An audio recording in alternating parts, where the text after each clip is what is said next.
Yeah, that's true. I'm always smart. Whoa. Ooh. I mean, hey man, you call it smart. We say you're special. So whatever floats your boat.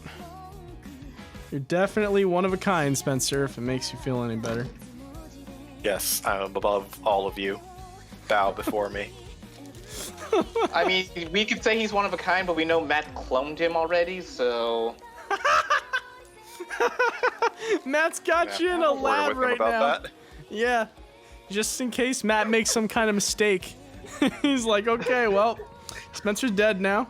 I guess the clone finally comes in handy. That Matt's the one that kills me. Yep. I mean, it's probably going to be an accident when it happens, if it happens. But it'll be like, something along the lines of, hey, Spencer, let's go bungee jumping. I hear that's fun. Or, hey, let's go camping again, this time in, like the heart of Yellowstone. It won't be busy.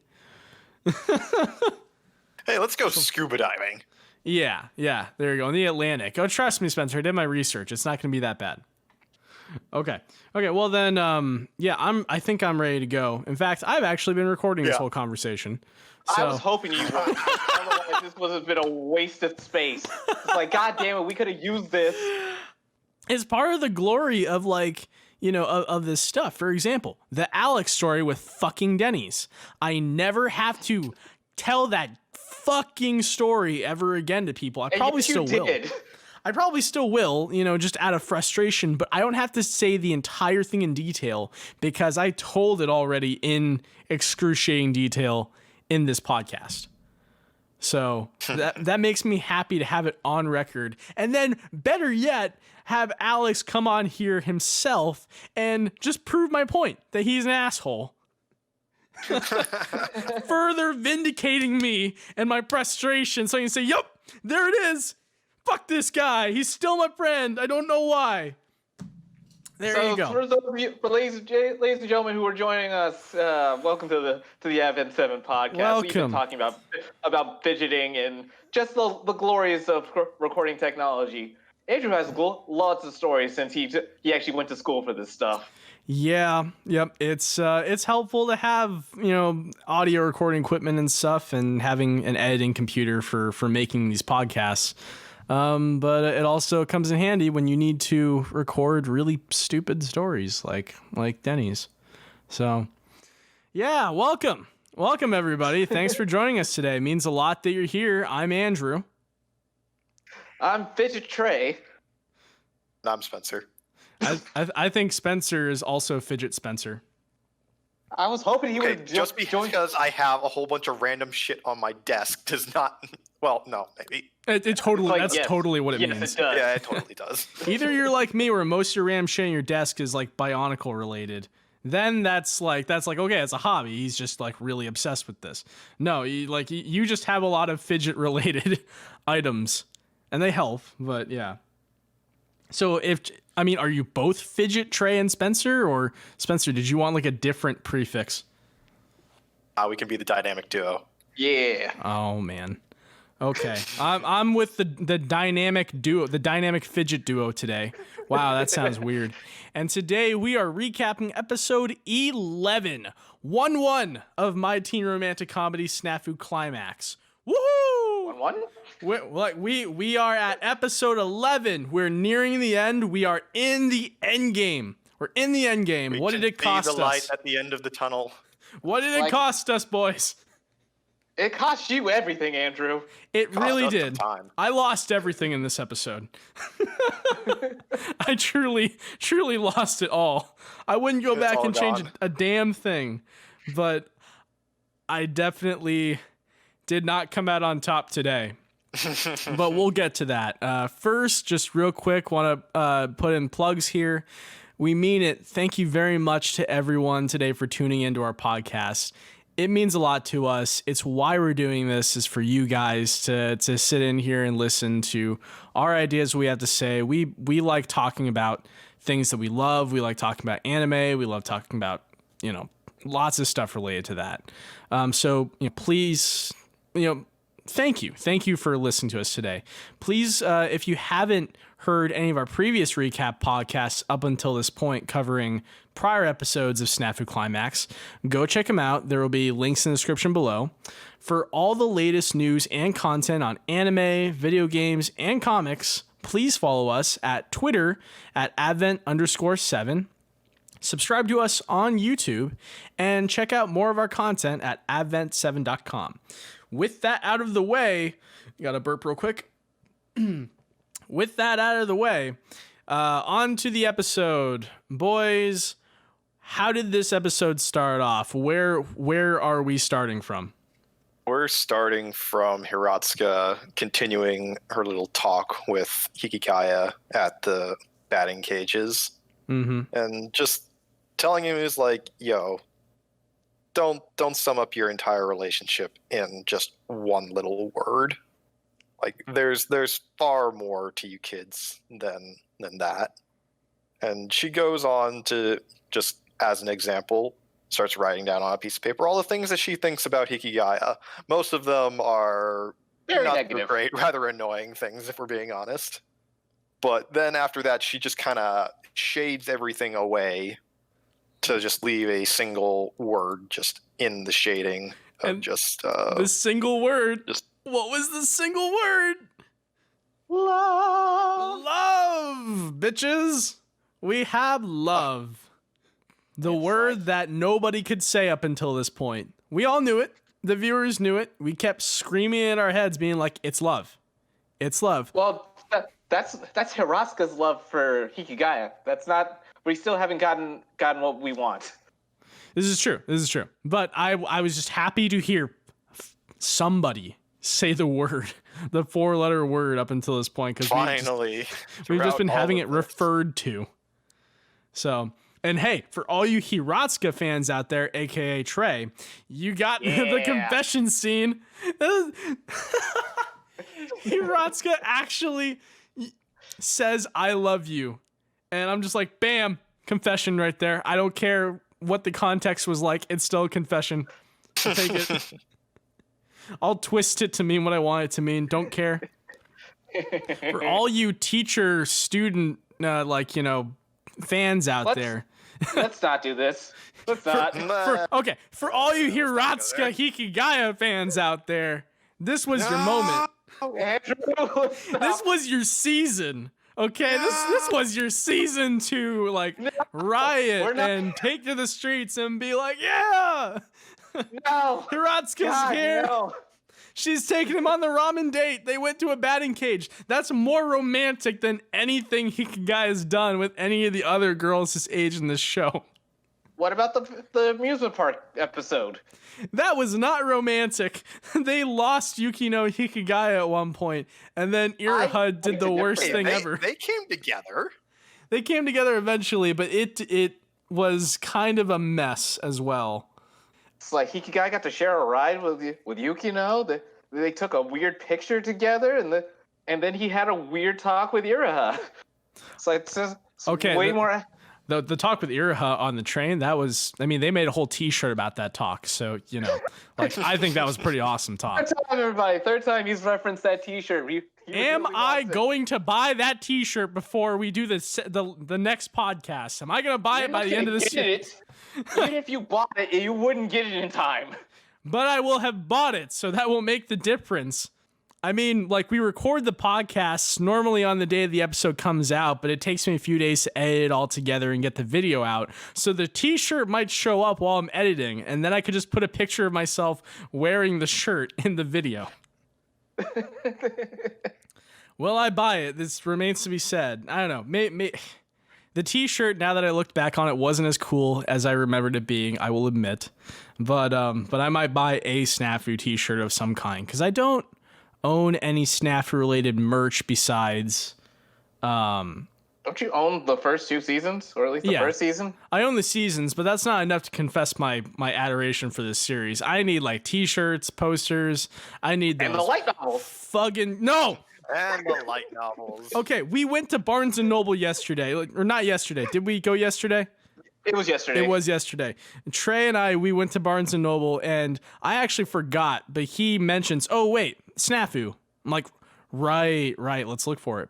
And we searched in the M's, we searched in the S's and the O's, and we didn't find it. That was a little surprising, but I guess, SNAFU, like, isn't as popular as Peter Grill. So they had Peter Grill manga, but they won't have Origairu. So fair.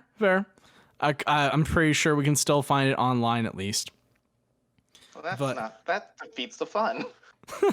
No, yeah, it's always a different thrill. It hits differently when you just find the book at Barnes and Noble, like in the book section. You didn't walk in there that day expecting to buy Origairu, but that's what you walk out with. I like that feeling. That's what happened to me with My Dress Up Darling. I now own the first volume to that, and it's fantastic. But yeah, no. So what I was going to say was the Kotobukiya figures I've had my eye on since 2015 that they recently re-released. I would like those, but I suppose I should invest in the light novels sometime. I mean, you don't have to at this point. We're almost done. But I mean, look at it this way. I'm probably going to have a relapse after the last episode comes out, and I'm going to want more content. So, like, Trey, where else? He's gonna get amnesia after watching the final episode, and you just need to stick the first light novel in front of him. Just like, here, read this. All will be explained eventually. Trey, if you actually showed up in my bedroom on the day of like the last episode coming out, we've already like podcasted it, and you just drop the light novel in front of me, you will have done a very terrible thing.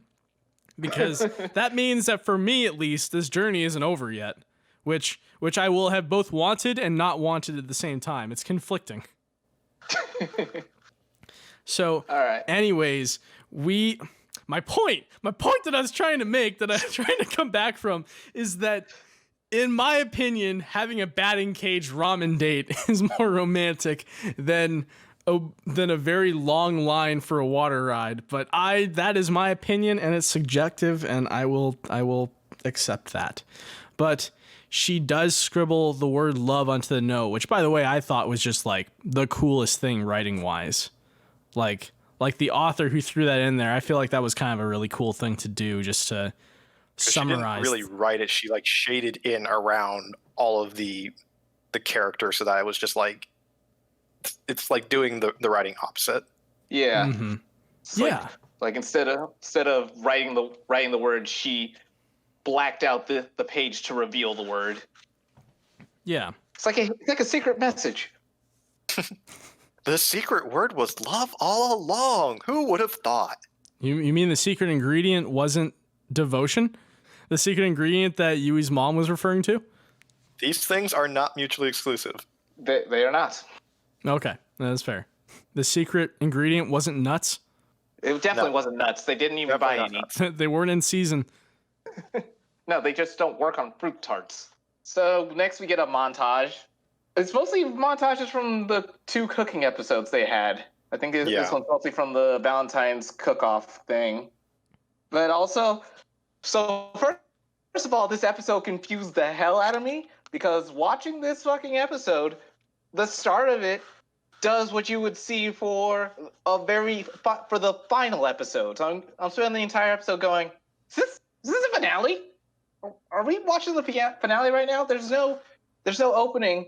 We're just kind of transitioning here. There's not even a theme song. It's just playing the credits, the opening credits of who's working on it without the music. So I'm just like, what are we doing here, guys? What are we doing here? There is no opening. We're building up the tension. Tension on my nerves. Taking a couple years off my lifespan. They use the time they normally would have spent on this opening to just shove in more plot and more discussion. And during the ending of the opening credits, Hikigaya says to himself as he's lying in bed, quote unquote, "I deliberately screwed up my youth, and now I'm going to end it." He's gonna end it. He's gonna end it. Whatever it is, it's about to end, boys. So he's going to end the relationship. He's going to break it apart, and he's going to make one part of it genuine. Basically, he's determined now to actually make a decision at this point. It's about goddamn time. About time. He finally has, what's the word for it? Commitment, devotion. Yes. Conviction. Yeah, no, he decides. Pride. Man's pride. Yeah, that never sat right with me. Ever since he first said it, I'm just like, that's stupid. He's like, bull crap. Even Hayama tried to tell you what it really was, and you denied it. Yeah. That's like, you know, I don't know. What's a good metaphor? It's like a really obvious situation. You're with a friend, like, I don't know how, I don't know what a good metaphor for that would be, but like, you know, you and your friend are like, you know, about to go on a roller coaster ride, and you see like everybody throws up on the ride, and your friend looks at you, and you're like, they say to you like, oh, you know what this means, and you say, yep, I'm about to go get a chili dog before we go on this ride. It's like, no, that's not what it means. That's the wrong answer. You don't know what I'm trying to say. Don't interrupt me before I finish my sentence. I mean, you asked them the question. That's fair. That's fair. Like, the friend actually asks the question. But yeah, and I was like, Hayama's like, you know what this means, and a man's pride. Yeah, sure. But yeah, he finally says that he's going to do something genuine. And what happens next is that he's like leaving school for the day. It's the afternoon, and Yui's been waiting for him by his locker. Once again, top quality on the lighting. Mm-hmm. Always top quality on the lighting. Lots of colors here. It was very, very good. So they decide to, you know, stop by the park, you know, after leaving school. And okay, I need a moment here because I'm gonna describe this scene. I'm gonna start this because I feel like after all the build up this season, after everything we've talked about, it's on me to cover the worst scene of this episode. Have fun with that, Andrew. Is a point of subjectiveness. You can call it subjective. I'm gonna call it the worst scene of this episode. I think this was just a gut punch for you, not for me and Trey. The worst scene of this episode is when they're in the park and Yui just straight up asks Hikigaya, are you really okay with how things are? Just referring to their overall situation, referring to the club coming to an end. And Hikigaya like starts to give his usual spiel of avoiding the question at hand when Yui just glares at him. Like, she doesn't glare, but she says to him, think about it seriously. Give me like a clear answer. And like her like stare at him just knocks him off guard. So what he honestly says is Yukino probably is ending things here to avoid something specific that she didn't want to confront. She's fine with the club ending right now, and I think it's also good for the club to end. This is not the answer that Yui thought he was going to say, or maybe it's the answer she did expect, but hearing him say it still kind of pushes her back a little bit. What happens after that, he says the real answer, though. He gives the real answer. He says, I don't want to stop associating with Yukino. Boom! That's basically a confession. Like that is the most straightforward confession of his love for her we've heard all season, all series. That's obviously he just wants to actually have her call him a friend because they still have not said it yet. Still, bruh, we're gonna get here. We're gonna get here for sure. I'm gonna debate you on this, but because here's the thing. I've already swam to shore. I have reached the closest island nearby, and I'm going to carve SOSs in the sand because I chose to not swim towards the ship that actually continued to sail. I didn't grab the lifeguard boats. I didn't take any of the pity boats. I swam to a shore all on my own. I'm soaking wet from this. Oh, that sounded weird. The point is, he says, I don't want to stop associating with her. This is the moment I didn't want, that I never wanted, that 18-year-old Andrew didn't want, that 20-year-old Andrew didn't want, and 26-year-old Andrew still doesn't want. So Yui tries to reel him back a little bit by saying, you know, I think you'll still be associated with her in some way. You know, to try and, you know, alleviate what seems like a really bad alternative to reaching out to Yukino, just letting her go and being like, you know what, we'll still be connected, we'll still be friends, we'll still talk. But I mean, Hikigaya pulls out his ultimatum. He says, if I give up on being associated with her now, then it'll probably stay that way. He knows himself so well. He knows his own limitations. He always has. He's been really good at that. But he knows himself well enough to understand that if he gives up now, that's it. It's not coming back. The relationship they have right now, the emotions they feel for each other, it'll never be quite where he wants it. So you have that close-up of Yui's eyes. It looks like she just got hit by a train. But she takes it in stride and says to Hikigaya, okay, you need to say this to Yukino. Don't just talk about it here. You need to say this to her. Hikigaya says, words alone won't convey it. And she's like, yeah, but you should probably still try. He promises that he will tell Yukino what he told Yui. And he also promises to grant Yui's wish of finding some way for the three of them to stay connected together. Polygamy play.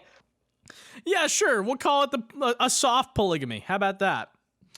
Because it ain't the full thing. I'm gonna tell you right now. I'm not gonna get my hopes up and say it's the full thing. I know better than that.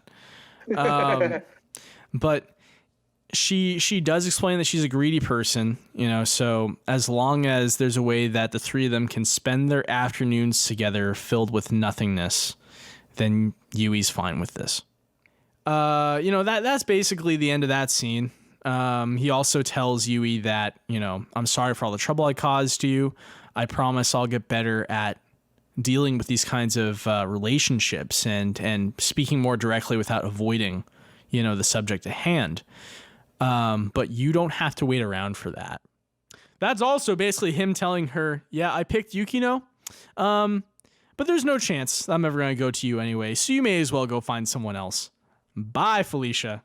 I think it was that harsh. It's not that harsh. It feels not harsh. that harsh. It equates to it, though. This motherfucker had so many opportunities the this gentlest whole way season. He could have let this down is just you don't have to wait around. Didn't she say she was okay with it though?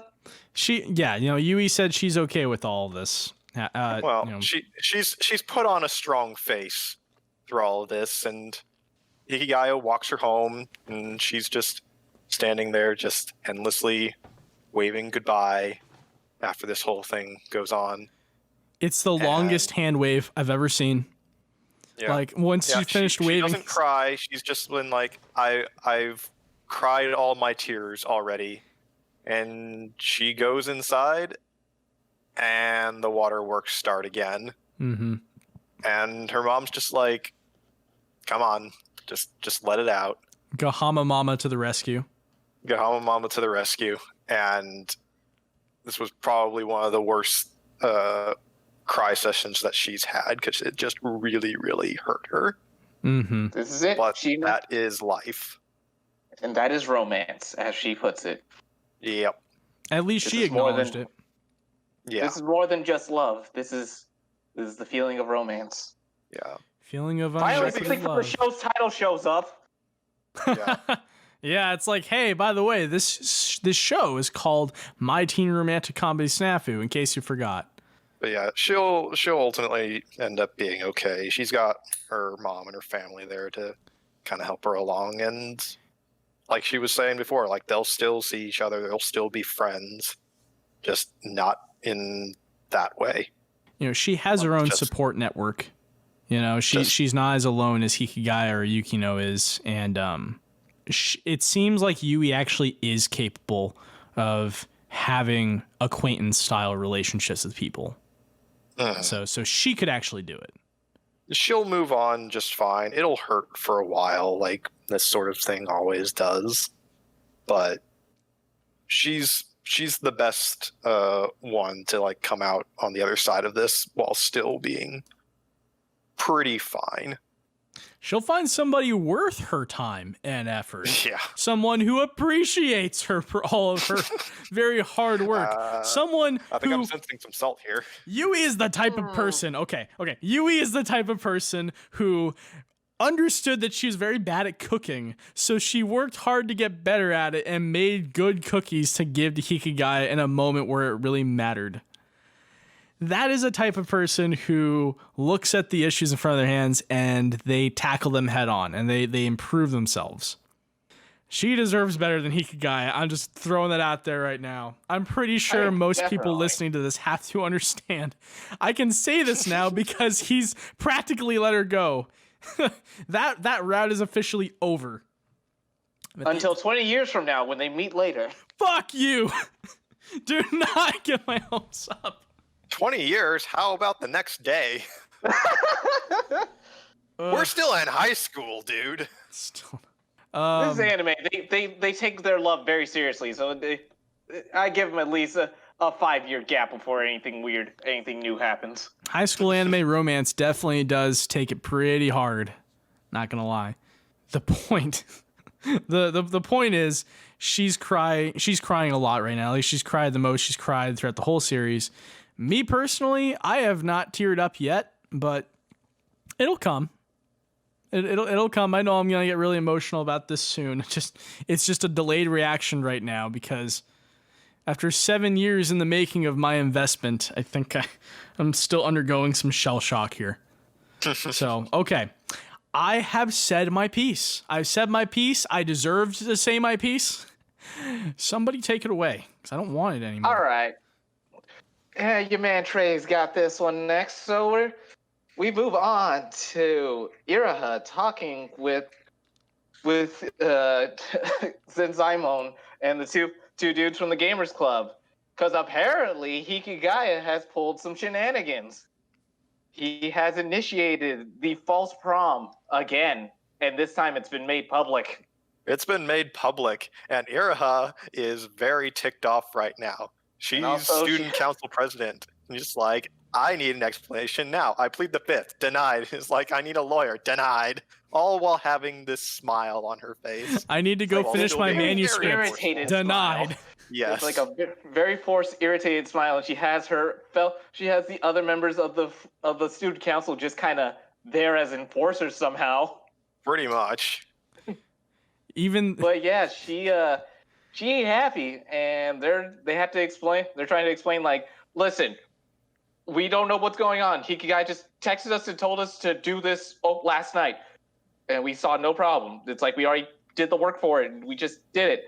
And so this leads into a kind of a back and forth scene between this scene and what's happening with Hikigaya, Yukino, and Hiratsuka talking to Haruno and Yukino's mom.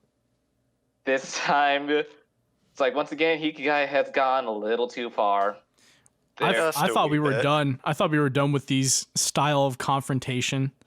But nope, we're back in the shit again. And so yeah, Hikigaya is basically is making the plea deal for trying to get this secondary prom to get started, and he's also backhandedly trying to convince Haruno to A, butt out, and B, if she wants to be satisfied, just watch what I'm about to do next. Yeah. Like, he even says, like, I'm doing this because it seems like some people weren't satisfied with how the previous prom turned out, right? And looks at Haruno, and Yukino's mom was like, there's something you didn't like about it? Haruno's like, I don't know, beats me. This has nothing to do with me. Just like, you, what the fuck? Also, I love how Iraha has been calling her an old hag. Oh, yeah, she's great. She's not pulling any punches. Like, the Zymoska and the two gamer guys, they're just like, oh my gosh, this is the true Iraha that Hikigaya was talking about. Yeah. She's not an insta queen. She's a force to be reckoned with. She is a force to be reckoned with, and she is head of the student council now. She has fully taken those reins at this point. I don't think anyone can deny that now. Oh, no, and it's terrifying. It's very terrifying. She's actually more terrifying than her reputation let on. Yeah. Just in a very different way. She's not nasty terrifying. She's like earthquake-inducing terrifying. Yeah, yep. Zymoska is just kind of going off on his own, having a little rant. She's like, shut up, I'm thinking here. Yeah. So yeah. Yeah. Let's keep going through spinning back around from that tangent back to the mom conversation. The new confrontation with mom. Yeah, Hikigaya is trying to get this fake prom to be a reality now, and he's trying to pull out the tricks that he was saying before. He's like, oh yeah, there were people that weren't satisfied with it, apparently. Little nudge nudge wink wink to Haruno. He pulled a couple more of those. I can't remember the exact wording, but there was another one where it was like, ultimately he says that he's also not satisfied. Yeah. He thinks that his plan could have been better. He thinks that he's put all this together, and he's like, he actually wants to see it put on. There was another callback phrase he used, and I can't remember if it was from this season or the last season, but it was basically just throwing the words back at Haruno. I can't remember what it was about though. Well, he also does mention like this plan doesn't have to be the student council's. It doesn't have to have the student council's name attached to it. You know, this is entirely volunteer-based effort. Trying to sidestep the, you know, like the complaints that Yukino's mom and Haruno provide him. But, you know, Haruno says, like, that's not going to work. You know, like, this is our problem because we went back to the PTO and convinced them to let your prom happen. So by making another prom happen so soon, that makes us look pretty bad.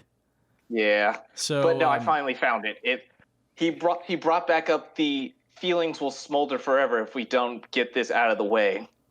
Yeah. Yeah, as already mentioned. Yeah. Did he say something like that before? Yeah, he said that, and Haruno just started laughing out loud. I was like, that's why you're trying to do this? And it's like, that's the reason that you're trying to do this? Because she understands immediately. Is like, oh, I see what you're doing here. Yeah. And she basically reconfronts him. Is like, okay, we have a direct stake in all of this due to what Trey just said earlier. Do you understand what it means to get involved with our family? And he's just like, yes, I think I do. And he's like, I'm going to take responsibility for all those things and other things as well, if I so can. He's a dead man. He's a very dead man. He's getting involved with the worst family in Japan. But yes, as he brings all this up, he's like, well, there's only one person I know who can actually help bring this all together. So he's hoping that Yukino will take up the reins. And basically, Yukino's mom does the same thing. She says, well, I won't do anything about this. Yukino, it's your choice. As your mother, I would prefer if you didn't do this. But I can't stop you. So what does she say? So Yukino, after kind of dragging it out once again, why drag this fucking shit out? She could have just said yes or no. All she said was, well, obviously you know the answer. I'm like, no, we don't. Tell us your fucking answer. I know the answer. You know, it's a yes. She's going to do it because she likes the challenge. She doesn't like to lose. Exactly. Yeah, she's not one to back down. And Hikigaya fucking baited her. And she knows. Like, she knows he's baiting her. You baited me, didn't you? It's like, yeah. I'm still going to do it, but don't act like you got one over on me. Mm-hmm. Yeah, no, he even admits in the moment as they're sitting there, like, actually, I'm way over my head. I don't know what I'm doing. I don't have any resources. I don't think I can pull this off, actually. This really isn't going to happen. It's impossible. Please save me. He straight up said, "Is like, yes, I've baited you. Please take the bait." And she's like, he literally fine. says, like, yeah, that's exactly what happened here. Please take the bait. Yeah. So she's like, fine, I'll take it. But it is fun because I think that moment also encapsulates his relationship with Yukino. And, you know, it shows off their energy together. Like, now after this season, up until this point, I do finally see why it makes sense for them to be in a relationship together. You know, they challenge each other enough, and the way they banter with each other, just it works. You know, neither of them like to lose, neither of them like to back down. So he can say something like, yes, this is bait. Please take the bait. And she's like, I'm going to take the bait. Sure. I know it's bait, but I'll still take it anyways. So yeah, that was pretty fun to watch. After getting over the horrible tension in the room, it's just like, wow, he's not giving a fuck anymore. This is balls to the wall serious. Yeah, well, he didn't put in a whole lot of effort to lie. He actually was pretty straightforward about it. So Yep. And as we'll see from the next scene on the bridge, like the whole reason why he's doing this is because the entire story so far has been a story of him basically being the one that kind of comes in, has a plan, and then somehow makes things work out and quote unquote saves people. And that just never really sat right with Yukino herself. But now he's saying, okay, I'm now in a situation of my own making completely here, and I am completely in over my head, and I have no way of actually getting myself out of this. I need you to save me instead. Like, please save me. Yeah, this time it's the other way around. It's on the other foot. He is in a situation he's put himself in, and he doesn't have the means to get out of it this time. He deliberately put himself there, but he asks for her help. He unconditionally asks, please save me, which is a callback to when she asked him to save her in season 2. So yeah, Shu's definitely on the other foot now. It's a stark contrast to what the rest of the series has been like up until this point. You're totally right. So yeah, once this scene's over, we get into the big one. Deep breaths. The big one. Deep breaths. Oh, here it is. Ladies and gentlemen of the jury, please fasten your seatbelts and get ready for a wild ride here, folks. It's about to get intense. The ride I didn't want to be on. We're going to be going into Words, the machine gun.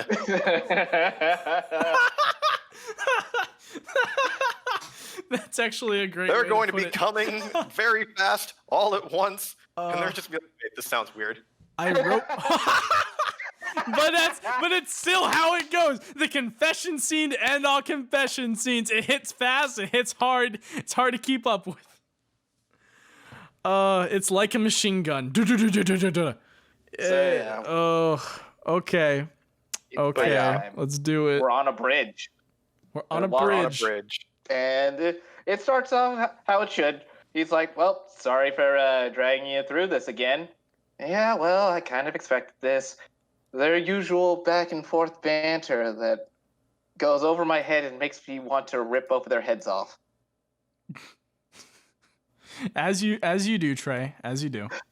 But yeah, he basically says, she asks, like, why did you do something this absurd?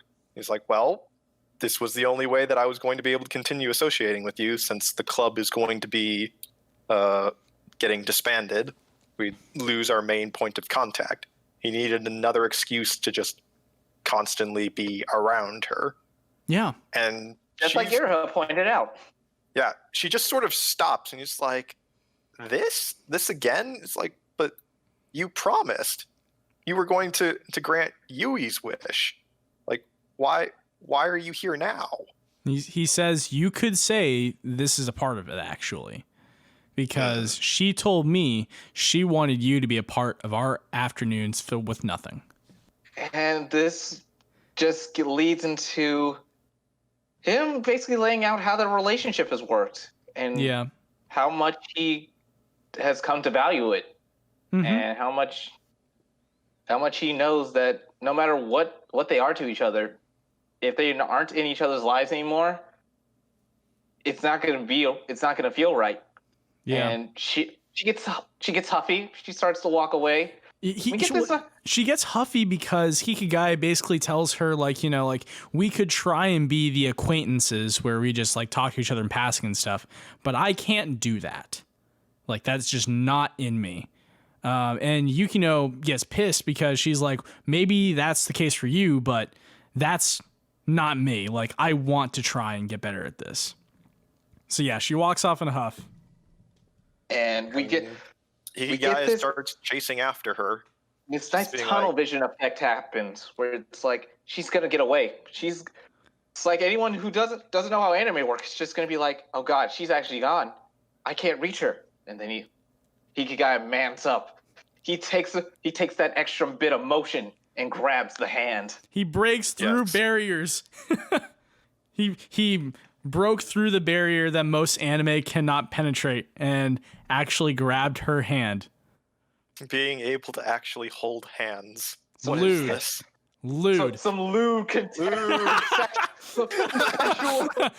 Where is this lewdness? Get it away from my pure anime. I wasn't ready for that. That's too much. Content warning may include consensual handholding. TVMA.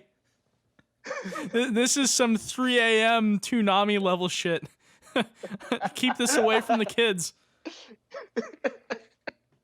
But he grabs her hand and he says, it's like, if I let go of you now, I won't get to you again. And he's just super embarrassed right now, like any teen would be.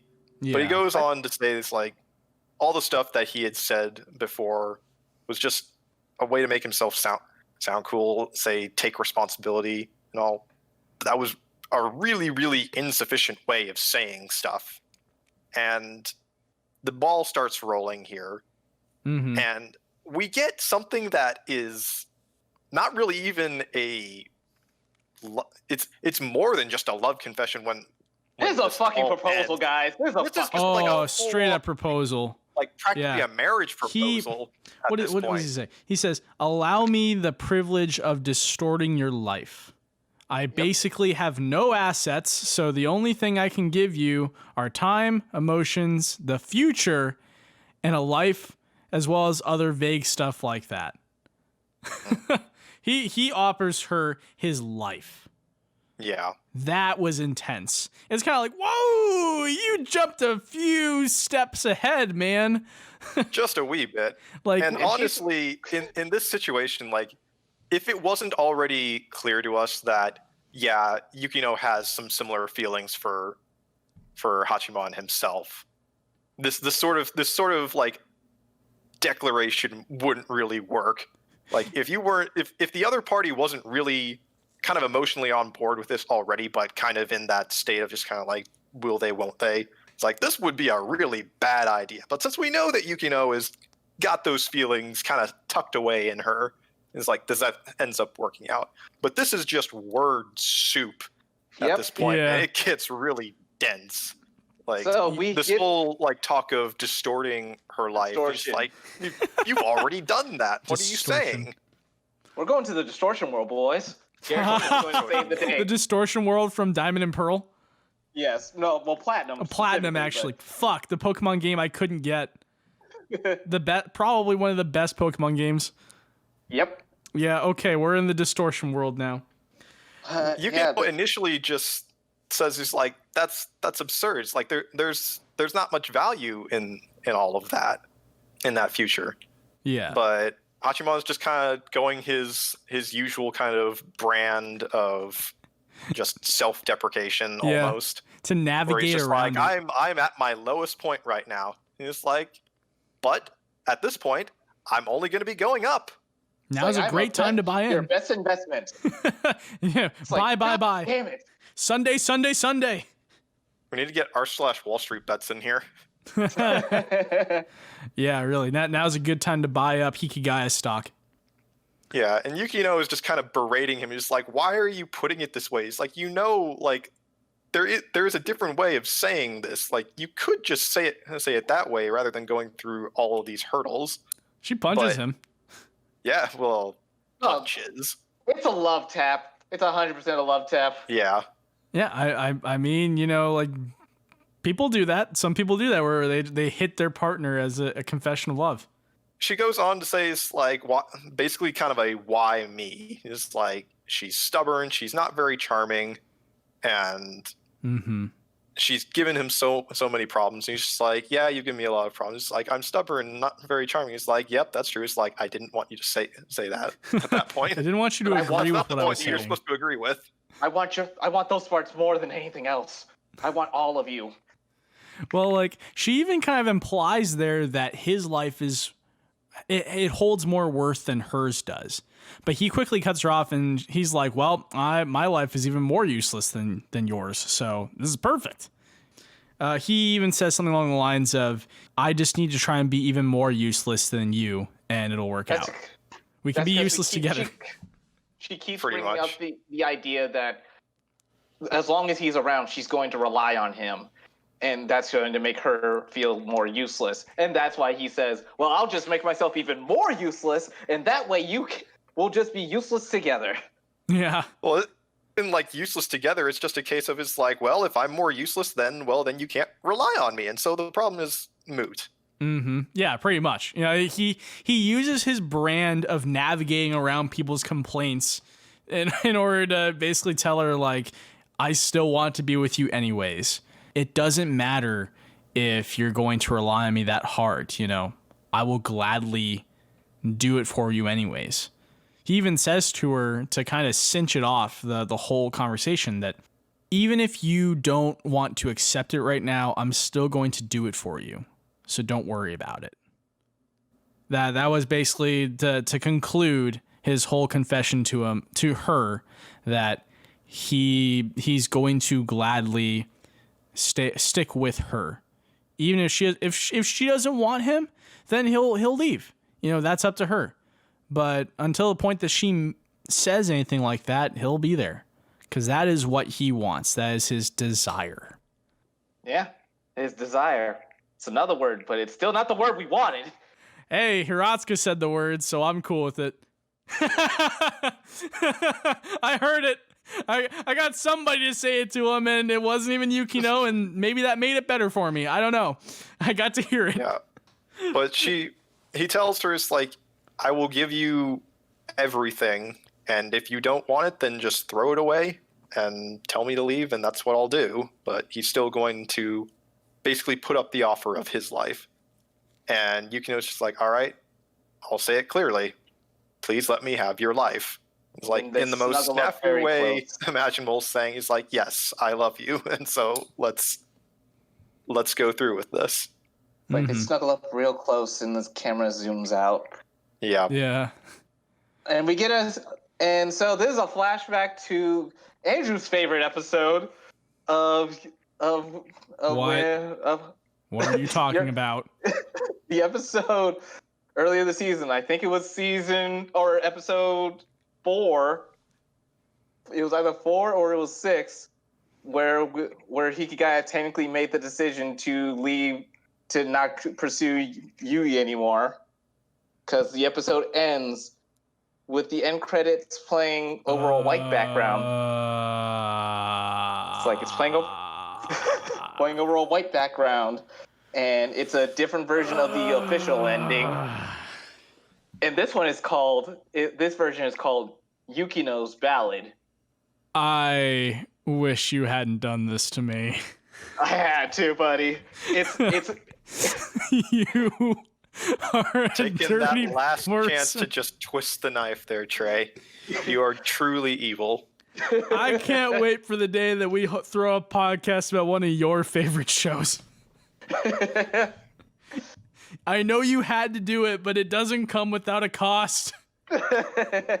My friend, you've started something that I'm going to finish. So it's treason then. Yeah, I am the Senate. But yeah, the ending of this episode was just the most SNAFU way of doing this whole love confession, to the point of it just being like, like it went above and beyond just a love confession to practically a marriage proposal, and for all intents and terms. And B, it was just like so full of words that I'm just kind of like, okay, I know Hiratsuka says like you can't sum up everything that you feel, like your entire relationship, into one word, which is true. That is true.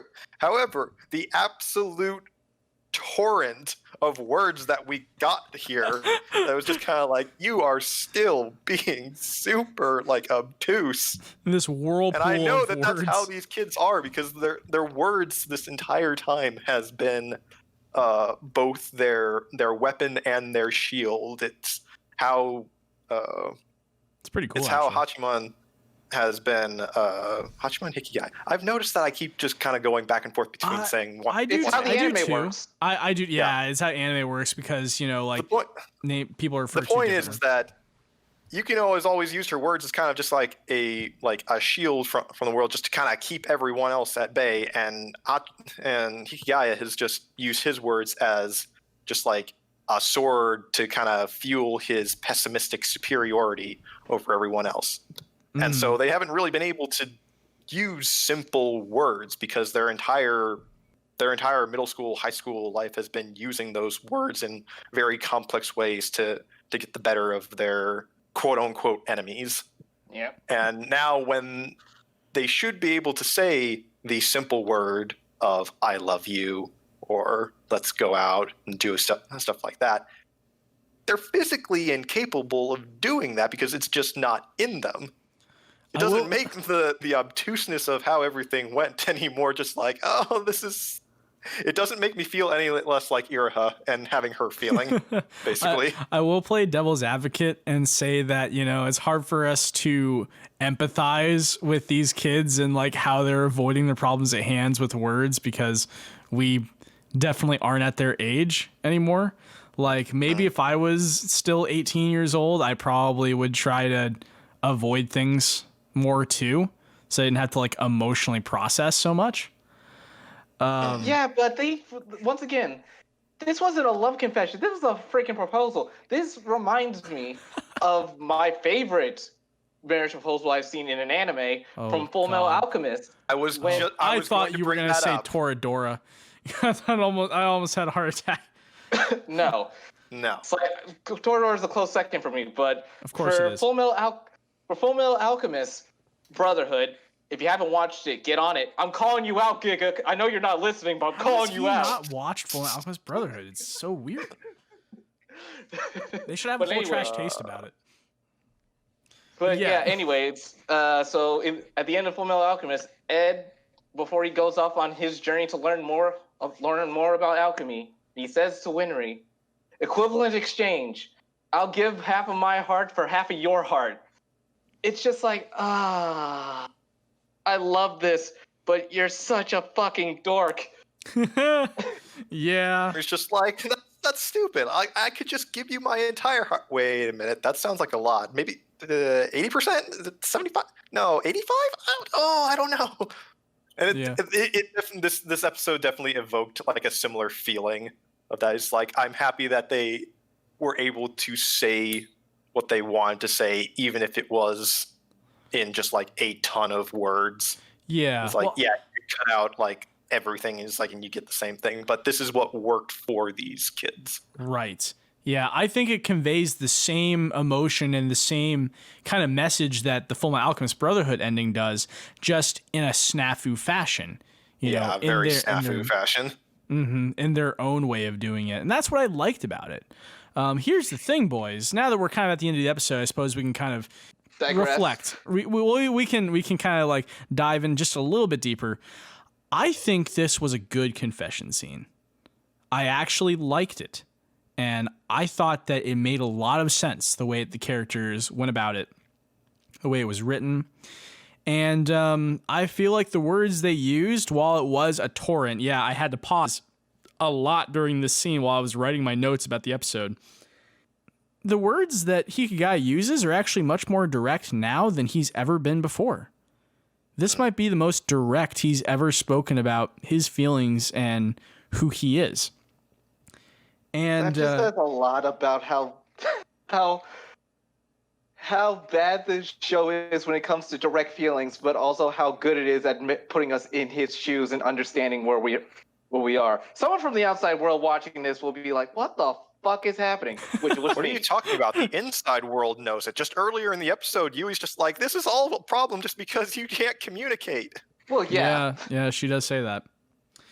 She even says that, but it still doesn't change the fact that this was a very in-character way of declaring their feelings for each other. Because actually fantastic. And you're right. This is he's was far more direct, especially when he actually got into the meat of his confession, saying it's like when Yukino was saying like, why me? Is like, I've caused so much trouble. I'm not all that charming or anything. But he's just like, yeah, I know, but I still choose you anyway. Mm-hmm. And that right there, he still that's goes love. on to say, it's like, I want to give you everything. I'm putting that offer on the table. Like, regardless of what you actually are going to say to me in the next like minute or so here, doesn't matter. It's like, if you accept, then great. And if you don't, then just throw it all away and then we move on.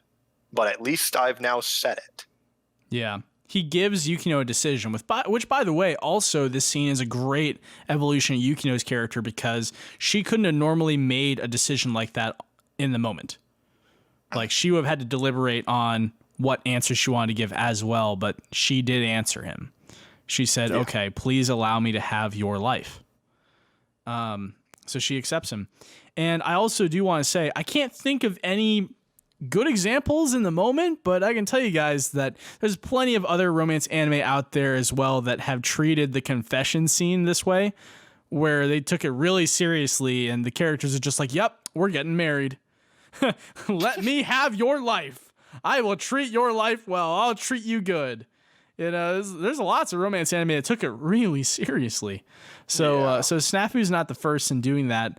However, I think it makes the most sense in SNAFU to make considering that kind of how much buildup we've had, and just the means of which the buildup has been made. Like, the entire show has been centered around these feelings without a whole lot of like diversion from that, like other shows might.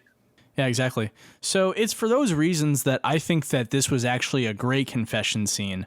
It showed how serious they were about each other and finally got their emotions out in the open.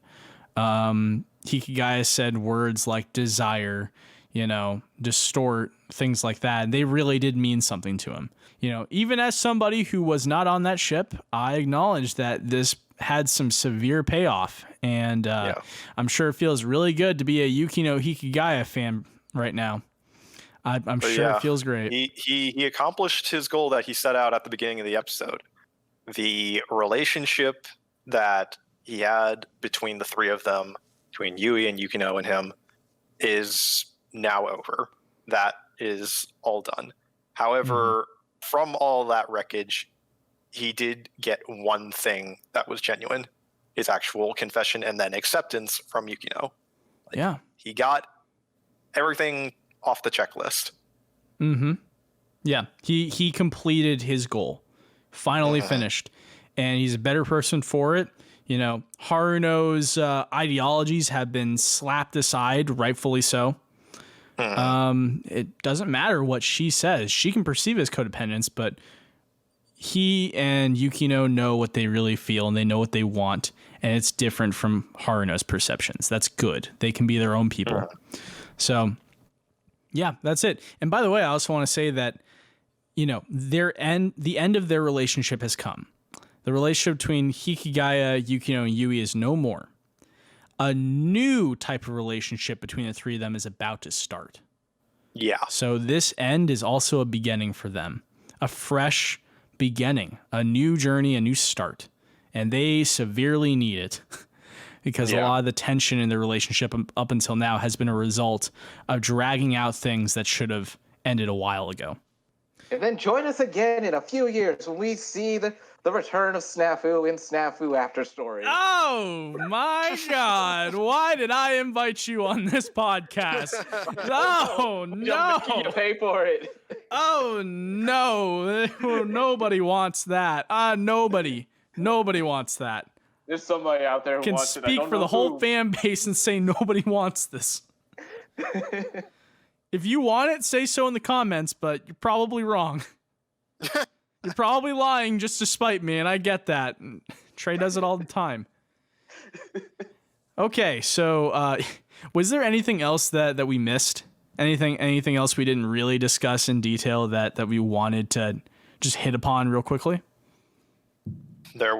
This entire episode was built up out of those three scenes strung together. Like, Wasn't anything? Not really any diversions here, except for whatever the heck they're going to do for this new prom.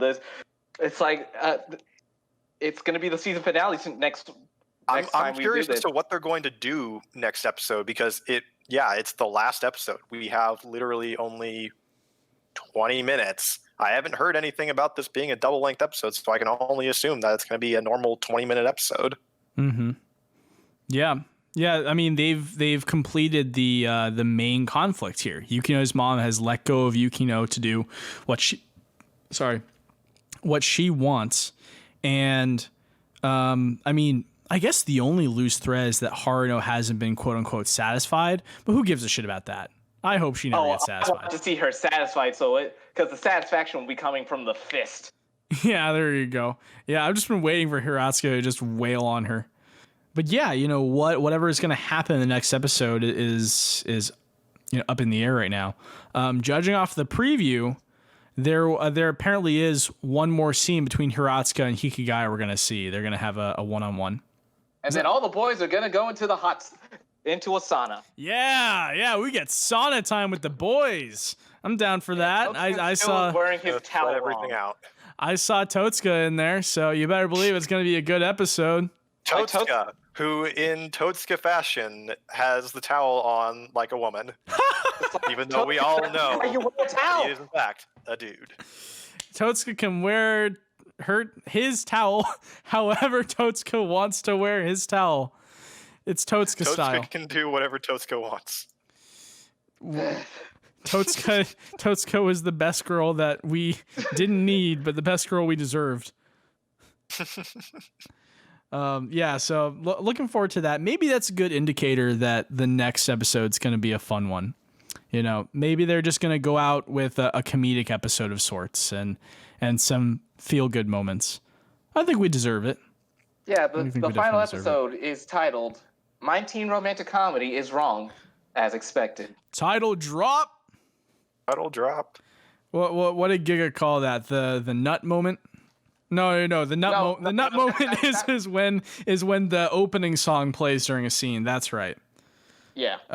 But still, the title drop. This is gonna be the episode we've been waiting for. Maybe. I feel like the one we watched today, like this was the episode we're really waiting for. But this is the season finale. This is what we get next week is going to be just great. It's just going to be the cherry on top. Epilogue. Yeah, it's basically the epilogue at this point. Yeah. Which I'm totally cool with. There are some anime series out there that would have stopped after this episode. Like, they would have just ended it. We wouldn't have gotten any kind of satisfaction. I mean, Toradora did that. So, I'd be fine with having one more episode of just fun, or at least just to wrap up some emotions, maybe reiterate some things. Yeah, the journey is almost over, boys. It's next episode is 12th episode, and that will be the 12th podcast. We will have done this for 12 weeks. Yeah, 3 months, boys. 3 fucking months. but I can save this for the next podcast, but I do just want to briefly say I am proud of what we've been able to do here, which is discuss each episode in length and detail, because because at least on my end, I cared about this show, and I wanted to do something really fun for it, and it's been good doing this. So I look forward to the next episode being the end of this series to kind of close off our whole podcast series talking about My Teen Romantic Comedy SNAFU. It's like a celebration, basically, having a final episode to close it all out. Okay, anything else? Anything else at all? I still want to see Hikigaya sing on the inside of the table. Okay, by the way, that's something I wanted to mention. The last shot in the preview, we do look at a chair. The chair looks like it's facing a table.